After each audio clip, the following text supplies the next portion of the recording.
चतुराई हिंदी कथा। एक गरीब आदमी था। एक दिन वह राजा के पास गया और बोला, महाराज, मैं आपसे कर्ज मांगने आया हूँ। कृपा कर आप मुझे 5,000 रुपये दें। मैं 5 वर्ष के अंदर आपके रुपये वापस कर दूंगा। राजा ने उसकी बात पर विश्वास कर उसे 5,000 रुपये दे दिए। 5 वर्ष बीत जाने के बाद भी जब वह व्यक्ति राजा ने कि 5,000 रुपये नहीं लौटाए, तब राजा उसको मजबूरन उसके घर जाना पड़ा। लेकिन वहाँ वह व्यक्ति नहीं मिला।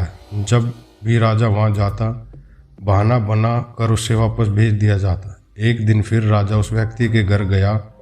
वहाँ कोई तो नहीं दिखा, एक छोटी लड़की बैठी थी। राजा ने उसे पूछा, तुम्हारे पिताजी कहाँ हैं? लड़की बोली, पिताजी सड़क का पानी रोकने गए हैं। राजा ने फिर पूछा, तुम्हारा भाई कहाँ है? लड़की बोली, बिना झगड़े के झगड़ा करने गए हैं।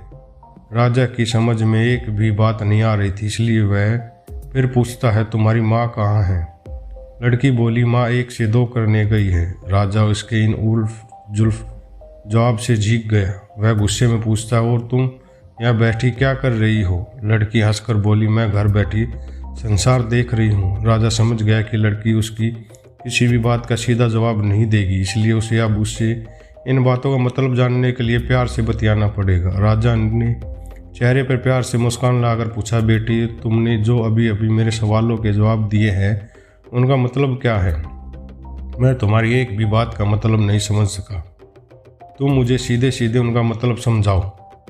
लड़की ने भी मुस्कुरा कर पूछा, अगर मैं सभी बातों का मतलब समझा दूं, तो आप मुझे क्या दोगे? राजा के मन में सारी बातों को जानने की तीव्र उत्कंठा थी। वह बोला, जो मांगोगे वही दूंगा। तब लड़की बोली, आप मेरे पिताजी का सारा कर्ज माफ़ कर दोगे तो मैं आपको सारी बातों का अर्थ समझा दूंगी। राजा ने कहा, ठीक है, मैं तुम्हारे पिताजी का सारा कर्ज माफ़ कर दूंगा। अब तो सारी बातों का अर्थ समझा दो। लड़की बोली, महाराज, आज मैं आपको सारी बातों का अर्थ नहीं समझा सकती। कृपा कर आप कल आए, कल मैं ज़रूर बता दूंगी। राजा अगले दिन फिर उस व्यक्ति के घर गया। आज वह सभी लोग मौजूद थे। वह आदमी, उसकी पत्नी, बेटा और उसकी बेटी भी थी। राजा को देखते ही लड़की पूछी, महाराज, आपको अपना वचन याद है ना? राजा बोला, हाँ, मुझे याद है। अगर तुम सारी बातों का अर्थ बता दोगे तो मैं तुम्हारे पिताजी का सारा कर्ज माफ़ कर दूंगा। लड़की बोली, सबसे पहले मैंने यह कहा था कि पिताजी सड़क का पानी रोकने गए हैं। इसका मतलब था कि वर्षा हो रही थी और हमारे घर की छत से पानी टपक रहा था। पिताजी पानी रोकने के लिए छत को छाप बना रहे थे। यानी वर्षा का पानी आसमान से ही गिरता है और हम लोग तो यही मानते हैं कि आसमान में ही स्वर्ग है। बस पहली बात का अर्थ यही था। दूसरी बात मैंने कही थी कि भैया बिना झगड़े के झगड़ा करने गए हैं।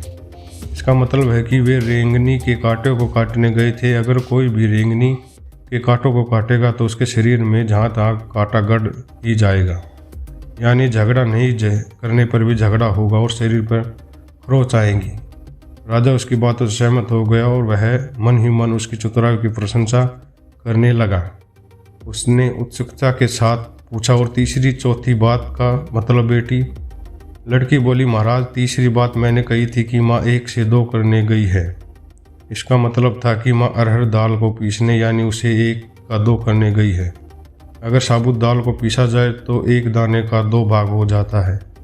यानी यही था कि का 2 करना। रही चौथी बात, तो उस समय मैं भात बना रही थी और उसमें से 1 चावल निकाल कर देख रही थी कि भात पूरी तरह पका है कि नहीं। इसका मतलब है कि मैं 1 चावल देख कर ही जान जाती कि पूरा चावल पका है कि नहीं, अर्थात चावल के संसार को घर बैठी देख रही थी।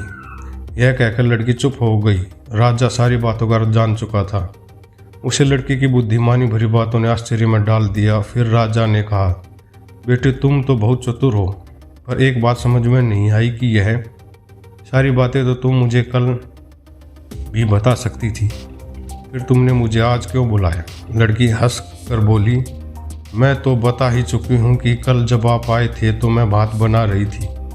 अगर मैं आपको अपनी बातों का मतलब समझाने में लगती तो भात गीला हो जाता या जल जाता, तो माँ मुझे ज़रूर पीटती। फिर घर में कल कोई भी नहीं था। अगर मैं इनको बताती कि आपने कर्ज माफ़ कर दिया है तो ये मेरी बातों का विश्वास नहीं करती। आज सिवाय आपके मुंह से सुनकर कि आपने कर्ज माफ़ कर दिया है, जहाँ इन्हें इसका विश्वास हो जाएगा वहीं खुशी भी होगी। राजा लड़की की बात सुनकर बहुत ही प्रसन्न हुआ। उसने अपने गले से मोतियों की माला निकाली, उसे देते हुए कहा, बेटी यह है लो अपनी चतुराई का पुरस्कार। तुम्हारे पिताजी का कर्ज तो मैं माफ़ कर ही चुका हूँ। अब तुम्हें या तुम्हारे घर वालों को मुझसे बहाना नहीं बनाना पड़ेगा। अब तुम लोग निश्चित होकर रहो। अगर फिर भी कभी किसी चीज़ की ज़रूरत हो तो बेझिझक होकर मुझसे कहना। इतना कहकर राजा लड़की को आशीर्वाद देकर चला गया। लड़की के परिवार वालों ने उसे खुशी से गले लगा लिया।